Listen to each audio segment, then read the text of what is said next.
Welcome to Nahid24। আজকে আমি প্রতিবেদন কিভাবে লেখা যায় সুন্দরভাবে সেই টপিকটা নিয়ে আলোচনা করব। আজকে কিন্তু আমি প্রতিবেদনের ইতিহাস নিয়ে আলোচনা করতে আসিনি। ইউটিউবে আমি দেখেছি যে প্রতিবেদন কিভাবে লেখা যায় এই সম্পর্কে 3-4টা ভিডিও বানায় রাখছে। আসলে এটার দরকারটা কি? প্রতিবেদন কিভাবে লেখা হয় জাস্ট এই জিনিসটা জানলেই আমার হয়ে গেল। প্রতিবেদন সম্পর্কে এত ডিটেলস জানার আমি খুব বেশি প্রয়োজন মনে করতেছি না, কারণ যে জিনিসটা আমার জরুরি সেই জিনিসটা না জেনে কম প্রয়োজনীয় জিনিসগুলো নিয়ে টানাহাসা করলে তো হবে না। অনেকে আবার প্রতিবেদনকে বিভিন্ন উপায়ে ক্লাসিফিকেশন করে থাকে যে প্রতিবেদন এত প্রকার। আসলে এই জিনিসটা ঠিক না। প্রতিবেদন বিভিন্ন ক্যাটাগরিতে বিভিন্ন রকমের হতে পারে, বিভিন্নভাবে বিভিন্ন রকমের হতে পারে। প্রতিবেদনকে নির্দিষ্ট কোনো ক্লাসিফিকেশন দেওয়া সম্ভব না যে প্রতিবেদন এত প্রকার। তো পরীক্ষায় যে দুই ধরনের প্রতিবেদন সাধারণত এসে থাকে, একটা হচ্ছে সংবাদপত্রের প্রতিবেদন লেখাটা, আর দ্বিতীয় কথা হচ্ছে প্রাতিষ্ঠানিক প্রতিবেদন। এই দুইটা সাধারণত পরীক্ষায় এসে থাকে।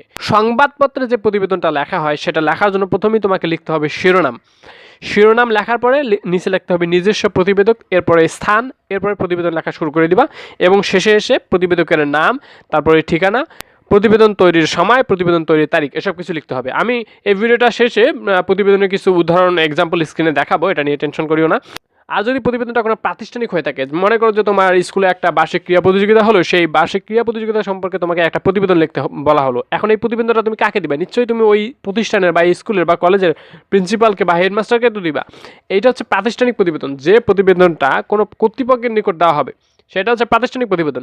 আর সংবাদপত্রের প্রতিবেদনগুলো কোনগুলো লেখা হয়? সংবাদপত্রে যেগুলো লেখা হয় সেগুলো হচ্ছে প্রাতিষ্ঠানিক প্রতিবেদন না, সেগুলো হবে জাতীয় কোনো সমস্যা বা জাতীয় কোনো কারণ, জাতীয় কোনো বিষয় নিয়ে। যেমন মনে করো যে লোডশেডিং, মনে করো যে যানজট, এই ধরনের বিষয়গুলো, যে বিষয়গুলো আমাদের জাতীয় সমস্যা, জাতীয় বিষয়, সেগুলো তোমরা সংবাদপত্রে প্রতিবেদন লিখতে পারো। তবে যে প্রাতিষ্ঠানিক প্রতিবেদনগুলো আছে সেই প্রতিবেদনগুলো কোনো কর্তৃপক্ষের নিকটে দেওয়া হয়। এই প্রাতিষ্ঠানিক প্রতিবেদনগুলো লেখা খুবই সহজ। তোমরা যেভাবে দরখাস্ত লেখো ঠিক সেইভাবে দরখাস্ত লিখবা। জাস্ট প্রথমে লিখবা তারিখ, বরাবর প্রধান শিক্ষক বা যে কর্তৃপক্ষের নিকট পাঠাবে সেই কর্তৃপক্ষ, এরপরে নিচে সেই প্রতিষ্ঠানের নাম, অর্থাৎ মনে করো যে ক হাই স্কুল বা ক স্কুল অ্যান্ড কলেজ, এরপরে লিখতে হবে বিষয়, তারপরে মহোদয়, তারপরে যেভাবে তোমার দরখাস্ত লেখা শুরু করো ঠিক সেইভাবে দরখাস্ত লিখবা। এরপরে নিচে লিখবা প্রতিবেদকের নাম, ঠিকানা, প্রতিষ্ঠানের নাম, প্রতিবেদনের শিরোনাম এবং প্রতিবেদন তৈরির সময় এবং প্রতিবেদন তৈরির তারিখ। এই জিনিসগুলো লিখলেই প্রতিবেদন শেষ। যে জিনিসটা অ্যাভয়েড করতে হবে, যে সংবাদপত্রে যে প্রতিবেদনগুলো লেখা হয় সেই সংবাদপত্রের প্রতিবেদনে কখনো নিজস্ব মতামত দেওয়া যাবে না। নিজস্ব মতামত ছাড়া যে জিনিসটা চাক্ষুষ দেখেছো, যে জিনিসটা প্রমাণ সহকারে তুমি দেখেছো, সেই জিনিসটা শুধুমাত্র উল্লেখ করতে হবে, কখনো নিজের মতামত দেওয়া যাবে না। আর ব্যক্তিগত প্রতিবেদন নিজস্ব মতামত দেওয়া যাবে, তবে ব্যক্তিগত প্রতিবেদন খুব বেশি পরীক্ষায় আসে না।